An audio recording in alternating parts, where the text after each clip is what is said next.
Hello everyone, आप सभी का एपी क्लासेस में आप सबका स्वागत है। तो आज हम सबसे पहले important topics and formulas for MT5 students के लिए अभी एग्ज़ाम्स आने वाले हैं। बहुत सारे स्टूडेंट्स के जो जिनके पास MT5 है, वो मैं प्रेफर करूँगी कि ये सारे फार्मूलाज उस एग्ज़ाम से पहले ज़रूर देखें और एक बार इन सब के ऊपर कॉन्सेप्ट बेसिस क्वेश्चंस भी करेंगे, उसको भी देख के आप ज़रूर जाएं। आपको बहुत ज़्यादा हेल्प मिलने वाली है एग्ज़ाम्स में इग्नू के। तो स्टार्ट करते हैं। स्टार्ट करते हैं। आप सच में ये बहुत ज़्यादा ही बेनिफिशियल होगा MT5 स्टूडेंट्स के लिए, तो प्लीज़ प्रेफर करें। और स्टार्ट करते हैं। सबसे पहले हम कोन के कुछ इंपॉर्टेंट फार्मूलाज करेंगे और इसके बेसिस पे मैं आपको दो क्वेश्चंस या तीन क्वेश्चंस जरूर करवा दूंगी, ताकि आपका कॉन्सेप्ट जो है वो पूरी तरीके से क्लियर हो सके। तो स्टार्ट करते हैं। सबसे पहले देखते हैं राइट सर्कुलर कोन एक्चुअली में होता क्या है। What is right circular cone? तो a right circular cone is a surface generated by a line, एक line which passes through a fix point. एक फिक्स पॉइंट से जो लाइन्स हैं, ठीक है, generated by a line which passes through the fixed point is known as vertex of the cone। और इसी चीज को, ये एक फिक्स पॉइंट से जो जितनी भी लाइंस जा रही हैं फिक्स पॉइंट से, this point is called vertex of the cone. ठीक है, make a constant angle with fixed line through the fix point. ठीक है, ये कांस्टेंट एंगल बनाती है फिक्स लाइन से इस fix point.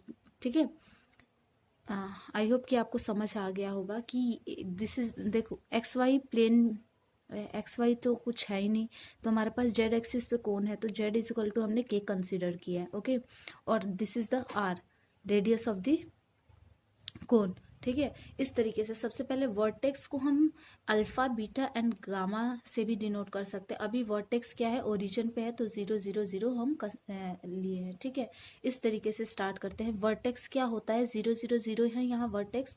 Z is equal to हमने क्या कंसिडर किया कि यहाँ से यहाँ तक जेड क्या है, के है, जेड इज इक्वल टू के। और रेडियस आर जो है वो रेडियस ऑफ द कोन। तो थीटा हम कैसे, एंगल कैसे निकालेंगे इस पॉइंट से इस लाइन के बीच। ठीक है, फिक्स पॉइंट से फिक्स लाइन के बीच हम एंगल कैसे निकालेंगे। थीटा इज इक्वल टू होता है tan theta is equal to R upon K. R is this is the radius of the cone and K, Z is equal to K हमने जो consider किया वो, तो theta is equal to tan inverse R upon K. अब standard form of right circular cone करेंगे। ठीक है, standard form क्या होता है, X square plus Y square is equal to Z square tan square theta. अब अगर आप मुझे अगर आप कमेंट करके, अगर आपको इसकी एक्सप्लेनेशन चाहिए होगी तो आप कमेंट करके मुझे ज़रूर बताएंगे।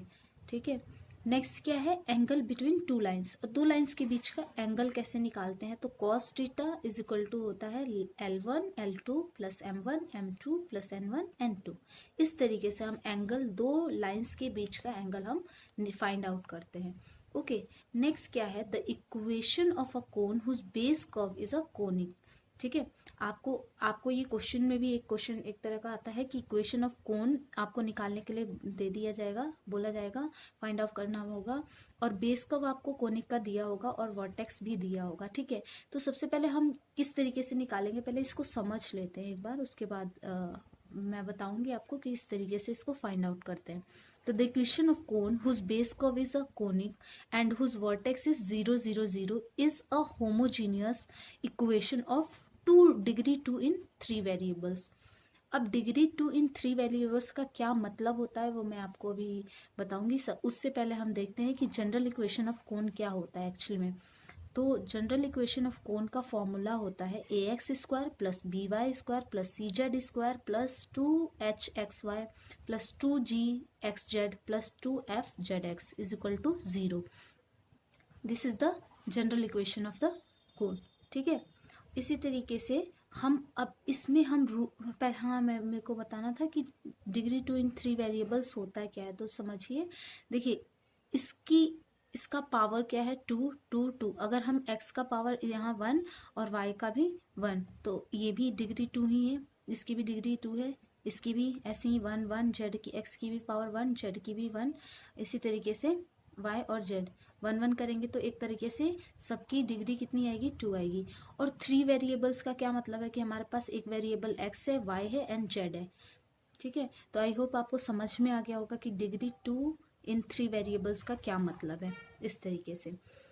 अब नेक्स्ट हम क्या करेंगे, अगर आपको equation of cone find out करना होगा और आपको base curve of any conic दिया होगा और वर्टेक्स दिया होगा, तो आप कैसे निकालेंगे। जो जो उस इक्वेशन में लीनियर टर्म्स होंगी उसको आपको मल्टीप्लाई करना है ax plus B Y plus C Z upon में d से, एंड जो कांस्टेंट टर्म होंगी उसको मल्टीप्लाई करना ax plus B Y plus C Z upon d whole square. Okay, मैं फिर से एक बार रिपीट कर, तो multiply linear terms by ax plus B Y plus C Z upon D. जो भी आपको इक्वेशन दी होगी, कोई भी इक्वेशन दी होगी जो बेस को, ठीक है, whose base curve is this, मतलब कॉनिक, और जो भी आपको इक्वेशन दी होगी उसमें सिंपली जो लीनियर टर्म्स हैं उसको आपको ax plus B Y plus C Z upon D से मल्टीप्लाई करना है, एंड जो कांस्टेंट टर्म है उसको मल्टीप्लाई करना है ax plus B Y plus C Z upon D whole square से। आई होप आपको ये क्लियर हो गया होगा आपको क्या करना है। इस तरीके से हम क्या करते हैं, इक्वेशन को होमोजेनाइज करते हैं। ओके, तो नेक्स्ट देखते हैं इसके बाद क्या है हमारे पास। ठीक है, इसके बाद हमारे पास है कि इफ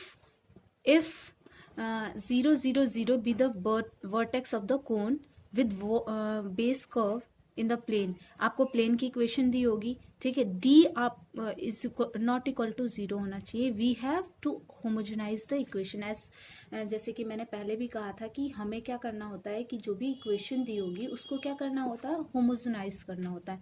तो किस तरीके से करेंगे वो मैं आपको क्वेश्चन के, जब मैं क्वेश्चन करवाऊंगी तो आपको प्रॉपर क्लियर हो जाएगा कि किस तरीके से हमें करना होता है। और हमें इसमें ये चीज़ ध्यान रखना होगा, जितने भी क्वाड्रेटिक टर्म्स हैं, क्वाड्रेटिक मीन्स जो स्क्वायर्स वाले टर्म्स हैं, जो जैसे ये है ax square plus B Y square plus C Z square वाले जो टर्म्स है, स्क्वायर वाले टर्म्स को हम एज इट इज छोड़ देंगे, और जो लीनियर्स और कांस्टेंट टर्म्स होगा उन्हीं को हमें मल्टीप्लाई करना होगा। ठीक है, तो उसके बाद हम नेक्स्ट देखते हैं क्या है, एंगल बिटवीन टू लाइंस। अगर हमें लाइंस के बीच, दो लाइंस के बीच का एंगल फाइंड आउट करना हो, इन विच प्लेन आपको गिवन हो, प्लेन की इक्वेशन, ठीक है, intersect the cone C X Y Z, जो इक्वेशन ऑफ द कोन हो, इस किस तरीके से हम एंगल बिटवीन टू लाइंस हम निकालेंगे, उसका फॉर्मूला क्या होता है। ये तो जनरल इक्वेशन ऑफ द कोन है, आपको पता ही है, जैसे कि मैंने पहले भी बताया था। तो tan इनवर्स निकालेंगे 2p रूट में U square plus V square plus W square upon में A plus B plus C into U square plus V square plus W square minus C U V W.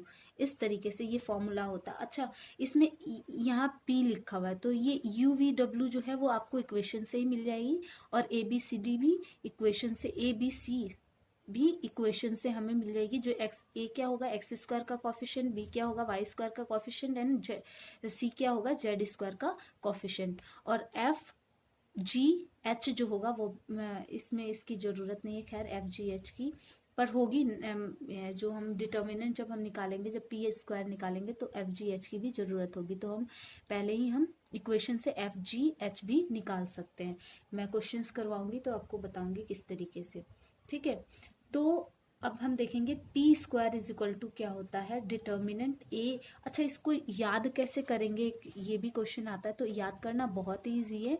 आपको क्या करना है, ये diagonal एक तरीके से इस पे ए बी सी और 0, इस तरीके से A B C and 0, and U V W इस साइड एक, और इधर की साइड भी यू वी डब्ल्यू, इस तरीके से आप याद कर सकते हैं। और पहले एफ आता है, फिर जी आता है, फिर एच आता है, तो इस तरीके से आप इस डिटर्मिनेंट को याद कर सकते हैं। और ये इससे क्या होगी, पी स्क्वायर की वैल्यू आ जाएगी। अब स्क्वायर की वैल्यू आएगी तो स्क्वायर हटाने के लिए जो भी सॉल्यूशन होगा उसमें रूट लगा के आराम से आप पी की वैल्यू निकाल सकते हैं।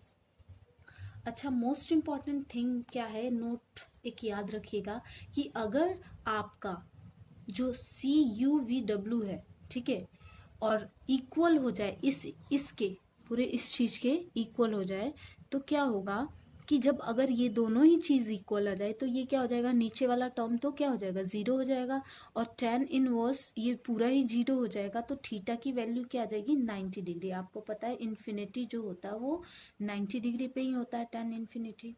ठीक है, तो थीटा की वैल्यू उस टाइम 90 डिग्री हो जाएगी। कब, जब आपका ये और ये दोनों ही इक्वल आ जाए तो, क्योंकि अगर आपको पता है 1 -1 आ जाए, सिमिलर टर्म जब इक्वल आ जाए तो ज़ीरो ही होगा।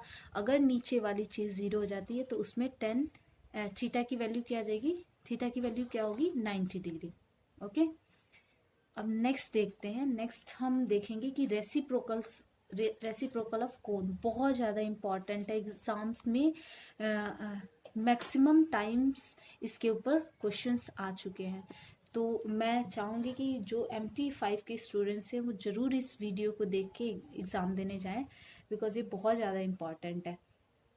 ठीक है, रेसिप्रोकल ऑफ कोण किस तरीके से निकालेंगे मैं क्वेश्चंस करके बताऊंगी आपको। अभी पहले हम समझ लेते हैं कि इसकी जनरल इक्वेशन क्या होती है और किस तरीके से हम वैल्यूज को फाइंड आउट करते हैं। तो स्टार्ट करते हैं रेसिप्रोकल ऑफ कोण। ठीक है, इक्वेशन ऑफ रेसिप्रोकल कोण की, अच्छा रेसिप्रोकल कोण की इक्वेशन क्या होगी, उसमें जो है ABC, जो FG और H है, ये क्या होगा, कैपिटल लेटर में। ठीक है, कैपिटल होगा। ठीक है, जैसे AX² + BY², यहाँ कैपिटल A है, capital B, capital C, F। ठीक है, बाकी चीज सिमिलर होता है, लेकिन ABCFGH जो होता है वो कैपिटल होता है। ओके, और इस डिटर्मिनेंट को किस तरीके से निकाला जाएगा, आप याद रखिएगा कि रेसिप्रोकल ऑफ कोण में आपको एक इक्वेशन दी जाएगी, वो मैं बताऊंगी आपको, और इसमें से ABC आप निकालेंगे, GFGH इस तरीके से आप पहले निकालेंगे। किस तरीके से इसको याद करना होगा पहले वो देख लेते हैं। डिटर्मिनेंट ABCFGH, जैसे कि मैंने पहले भी बताया था, पर यहाँ पे क्या था, UVW था, तो इस तरीके से हमने UVW को लिखा था। ठीक है, तो देखते हैं इसमें कैपिटल A किस तरीके से निकाला जाएगा। कैपिटल A के लिए हम क्या करेंगे, कैपिटल A के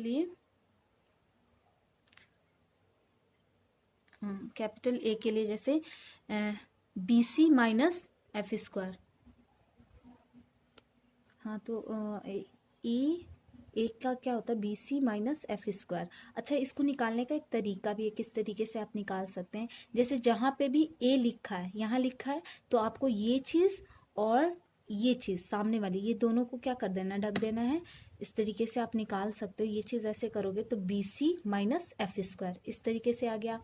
अगर आपको B निकालना है तो B पहले कहाँ रखा हुआ है, ये रहा B, ये चीज़ B है, इसको ढको, और प्लस इस चीज़ को अगर हम ढक दे तो हमारा AC और G², AC - G²। इसी तरीके से हम C कैसे निकालेंगे, C को पूरी तरीके से ढक देंगे, क्या बचा, AB - H²। ये आपको आ गया। अगर आपको बाई चांस फॉर्मूला ये याद ना हो पाए, वैसे तो मैं प्रेफर करूँगी कि इसको याद करके ही जाएं, क्योंकि वहाँ पे निकालना, ठीक है, तो टाइम कंज्यूमिंग है। तो आप इसको मेमोराइज कर लीजिएगा। अगर आप इनकेस आप भूल जाते हैं तो आप इससे निकाल भी सकते हैं। ठीक है, अब देखिए F कैसे निकालेंगे। F कहाँ है, ये चीज़ और ये चीज़, वेट एक मिनट। तो फिर हम कैसे करेंगे, F के लिए कैसे करेंगे, F ये रहा F, तो हम इसको इस तरह रखेंगे और इस तरीके से इसको हम करेंगे। तो क्या हमारे पास बचा, आप देख सकते हैं AF और GH। तो इसको इस तरीके से, जो AB वाला टर्म होंगे ना उसको बाद में लिखना है, तो GH - AF। ठीक है, GH - AF। इसी तरीके से अब G वाले टर्म को देखते हैं, F हो गया, G देखते हैं। G को हम यहाँ से देखो S इस तरीके से करेंगे तो क्या आ जाएगा, HF - BG, HF - BG। और इसी तरीके से H वाले को प्रेफर करेंगे, H वाले को किस तरीके से करेंगे, इस तरीके से ऊपर, और ये हमारा इस तरीके से। ठीक है, तो क्या बचा हमारे पास, HC और GF, तो GF - HC।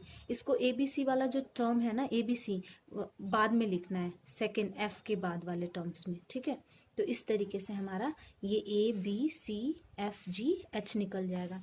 ठीक है, जैसे ही निकल जाएगा उसके बाद हम क्या करेंगे, उसके बाद देखिए, हाँ इससे ये निकल जाएगा। उसके बाद हम थोड़ा सा इक्वेशन ऑफ नेक्स्ट देखते हैं, इक्वेशन ऑफ कोण। ये हमने पहले भी पढ़ा था, तो इस तरीके से एक बार आप इसको मेमोराइज कर लीजिएगा। ax² plus 2hxy plus 2gx z के plus 2fy z/k plus c z² is equal to 0। के क्या था, जो z की मैंने आपको बताया था कि z इज इक्वल टू हमने k कंसिडर किया था, वही है। अब देखिए मोस्ट इम्पॉर्टेंट क्वेश्चंस जो इस पे पूछे जाते हैं, मैक्सिमम टाइम जो इस पे क्वेश्चन पूछे जाते हैं वो किस तरीके के होते हैं। आपको इक्वेशन ऑफ राइट सर्कुलर कोन निकालने के लिए बोल दिया जाएगा और वर्टेक्स दिया जाएगा और एंगल दे दिया जाएगा। तो आप कैसे निकालेंगे equation of right circular cone, तो इन सब का यूज करके आपको राइट सर्कुलर कोन की इक्वेशन निकालनी होगी। तो किस तरीके से क्या यूज करेंगे, cos theta is equal to L x minus x1 plus m y minus y1 plus n z - z1 upon में root L² plus m² plus n² into root x minus α² plus y minus β² plus plus z minus γ²। ठीक है, तो इस तरीके से root में आप इसको लर्न कर लेंगे। प्लीज़ आप फॉर्मूलाज लर्न करके ज़रूर जाइएगा, क्योंकि इसके बेस पे बहुत सारे क्वेश्चंस पूछे जाते हैं और आपको अगर याद ना हो कुछ भी फॉर्मूला, तो बाद में आपको क्वेश्चन आते हुए क्वेश्चंस भी छूट जाते हैं। तो मैं यही बोलूँगी कि आप याद करके जाइएगा। थैंक यू सो मच, ज़रूर आप वॉच करके जाइएगा, इससे बहुत बेनिफिट होने वाला है आप लोगों का। Thank you.